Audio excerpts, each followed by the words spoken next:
Hello, I'm Mark Williams, and earlier in 2021, Gethin Ellis and myself started the PHIT Podcast. Here at gethinellis.com and Wide End Limited, we know that whilst physical fitness is essential, our mental health is vital too, and our PHIT Podcast is all about putting the human back into technology, aka FIT. Building on us all coping during unprecedented times in Series 1. Available on our website, www.gethinellis.com, and YouTube, search for Gethin Ellis. We felt in Series 2 it might help us all to hear more thoughts and advice from normal, everyday humans just like you. So we're again speaking with a range of humans in technology, business, consulting and other areas to hear what they've learned and how they intend to apply that experience in dealing with today's challenges and their futures. So here we are back in part 2, and Rob Dobell still with us. Thanks very much for still being with us, Rob. We haven't upset you too much yet, then, so that's good. And we'll carry on with the format, Rachel. So why don't you ask the first question in this section? Okay. All right, Rob. Thinking about digital transformation, do you think most organizations need to transform? Or is it more about a continual improvement, and why? Oh, great question. I think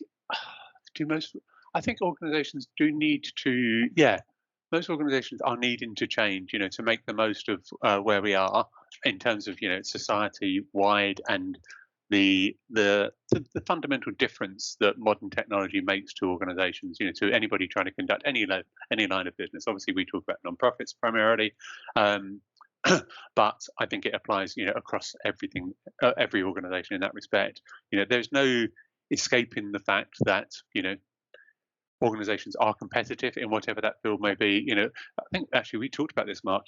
People talk about the commercial, private sector have super competitive and all that kind of thing. Actually, charity space is probably the most competitive space you can be in, because if you're trying to raise funds for your cause, you're competing against every other pound that anybody spends anywhere. So actually, in many ways, it is super competitive. So you have to be sharp. You have to be on your game. You have to get your message across better than anybody else. And in a really noisy world, so not all digital change is good. There's a very good case to be made that actually the rise of social platforms and stuff is drowning out really good messages, and is filling up a load of space that with very low value content. Let's say that. So it is then very difficult, I think. It's important for any organisation, therefore, to embrace digital and find how to get the best out of it, and that involves some form of change. The front runners, the sector leaders are out there, but they need to keep evolving because people will follow on behind them. So in some ways, actually, on the specific question, I think there is a significant number of non-profit organisations who need to go through some form of what is now described as digital transformation. It's almost that kind of the big bang, the big investment piece to just change the way that they work, to digitize processes, to think differently, to almost reinvent themselves. So they have to get over that hurdle, and probably that's what we mean when we talk digital transformation. But when they get to one of the objectives of that is to then hit the ground, and if you think about the characteristics of what that modern nonprofit looks like, flexibility, adaptability are two of those key components, which is where you're into your continuous improvement model in that respect. Whatever that may mean, that doesn't mean that you have to invest hundreds of thousands of pounds year after year after year. It just means that your transformation model gets you from something that's quite static and quite hard to adjust. It's the big oil tanker to turn, just something that's fleet and light and agile and can adapt to changing circumstances and keep evolving. So I think that's where I would see us being, and the sector being, and society being in that respect. Yeah. So definitely a large number of organizations still need to go through that transformation, but they are actually transforming to a place where they then don't stop running. That's that is genuinely interesting. I mean, I guess what did you say earlier? The people who had Outlook on a smartphone were probably in the example of they need to get on and do something pretty quickly and pretty transformational, probably to survive. But obviously they did, because they're one of your clients, and you said all of your clients are still with you. So that's good. There's an interesting segue between the last question and the next question, which is all about. It's all about data and technology, but it's also about people. And we hear a lot, don't we, about data is really important. That we make decisions on data and so on and so forth. So I don't think I've heard of many, if any, organisations that haven't said in one form or another, we want to make more use of data. But how do you think those, from whether it's transformation or whether it's continual improvement, how do you think those sorts of decisions between the investment in the people side, of that progress and the investment in the data side of that progress, or the technology side of that progress, should be weighted or balanced? Yeah, it's a really good question, and not an easy. I don't think there's there's no standard formula or anything like that. I don't think that you could use. But I think at the end of the day, we do have to acknowledge that the technology of itself. I mean, even with some of the amazing advancements we see around AI, automation, whatever it may be, there are lots of things that can be automated. But so the technology has a part to play, and I think technology. And when we're talking about things like artificial intelligence, it is around its ability to process data, to mine data, the volume and scale and speed piece. Yeah, that's what really can find the little gems within your data, the data that you hold. But actually, it's the people who will then interpret that and put it to use, and that's what adds the value, and that's what drives your organization. So I think you have to take people and technology and data together. It's not really, it's not that you can prioritize one or the other. You have to bring them together. You have to get people in a situation where they're confident in the data, because they want to make good decisions, and they need to feel that they trust the data that they're working with. If they trust the data, they will then steward it. They will govern it, they will protect it, they will update it, they will maintain it, and improve its quality, and therefore improve its value. But it comes back to then what people do with it. A bot, I know we're not specifically talking about AI, but technology can mine data and say, look, here's a wealth of people that match all these criteria. Yeah, but it can't necessarily tell you what you need to do with that, or how to talk to those people, how to engage with people. I think what we see a lot is that, particularly talking to charities and actually membership bodies as well, what we're looking at is getting the technology to better store and analyze and make data available, so that people can concentrate more on engagement and communication and building relationships. It's a people sector, isn't it? The third sector, and it is about those relationships, and about, when we talked earlier about causes and messages, about getting, I need to understand what it is, Mark, that will get you to commit to my cause and help me achieve what I need to achieve, for my cause. And that is about me understanding you. The data helps to inform me to how to talk to you, helps me to understand what it is you're really interested in, and the technology helps to get to the heart of that within all this massive data. But it is ultimately what I choose to do with it. So if push came to shove, I would go people first. So that sort of lends me to the point, I guess, that I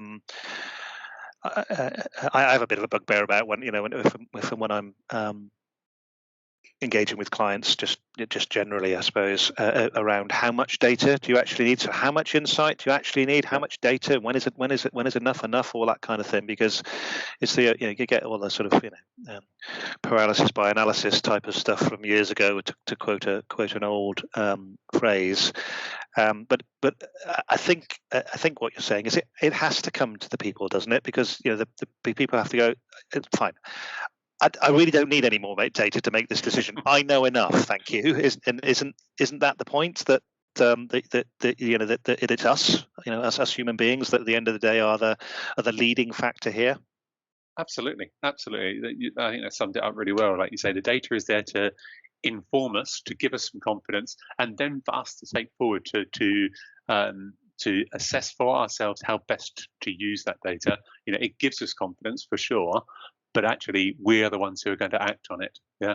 And you're right. We have that conversation with many organizations, as you do, when we talk about data migrations to new systems and things like that. And it's like, actually, you're taking so much data, you're not going to be able to get to the jewels that are within it. Yeah. If someone, I remember having a conversation, the conversation you have about people unsubscribes in newsletters, where clients say, oh, don't, make it really difficult for people to unsubscribe, hide it away, write it in white font on a white background, things like that, because you've got to do it, right? All the old techniques. Absolutely, yeah. It's like, no. If somebody unsubscribes, that's actually really good information. Two things. Firstly, if they don't want to talk to you or listen to you or hear from you anymore, then don't waste your time talking to them. Concentrate on the people who you do want to, and then you can really understand and play them better. And secondly, they are bothered enough to unsubscribe. Yeah. So if you get one more chance to talk to them, find out why. Yeah. Because it's actually an active contact that you've had there, which is more than these people over here you think are far more valuable for you. So that is all about interpreting, not just a logic-based, data-led decision, isn't it? It's taking it through and saying, I as a human am influenced by that, and therefore will take some action. Yeah. So absolutely, it's people first, but supported and informed by data. Yeah, very good point. They've made a proactive decision, haven't they, to do something. That it's a very good way of saying it. Okay, Rachel, your question is the next question, I think. Yes, it is. All right, Rob. So, what advice would you give your younger self, or those starting out or changing their career? Wow, I don't know if I remember that far back. Come on. I'm the oldie in the room here. Actually, I think probably the advice. I think I was, the question and the conversation that we had earlier on, around kind of best piece of business advice I've ever had, or personal development advice. I think I was lucky that in my mid 20s, I did have. It was, not telling the whole, but basically, a friend of mine was marrying a girl who was a Kiwi, a New Zealander. The wedding was going to be a great friend of mine from university, going to get married in New Zealand. I was best man. And they obviously wanted me to go to the wedding. So I said, fine, great, I would. I went to my employers at the time and said I'd like 6 weeks of annual leave because, other side of the world, we're going to go and visit friends in the States on the way, that kind of idea. And I offered to take half of it as unpaid and stuff like that. And they declined. They said, no, we're not doing that. Which, that's their choice, right? But literally, I sat in Trailfinders one day. I was with Dave planning his trip to get down to New Zealand and then his honeymoon. And then the woman said to me, well, how about you? What do you want to do? And I'm like, well, obviously I'm going with Dave down to New Zealand, but I don't really know what to do after that. What would you suggest? And I ended up, this is in lunch hour from that employer, I ended up, arranging a trip, which meant I was going to be away for a year. So the whole, 6 weeks holiday was no longer a question. Went back that afternoon and resigned, genuinely. And I took that opportunity basically to reassess, it gave me that space actually to reassess what I wanted to do.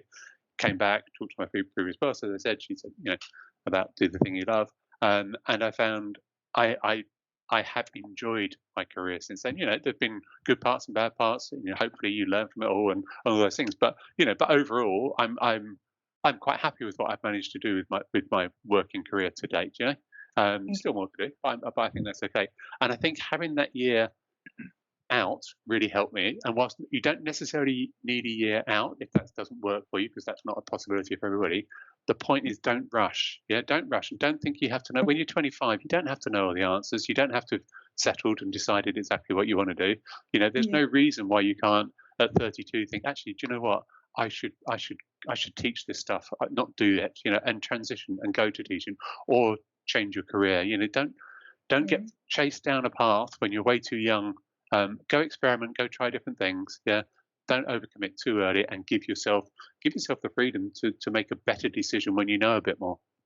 Maybe there's something, I like that, Rob. Don't rush. Maybe there's something in that that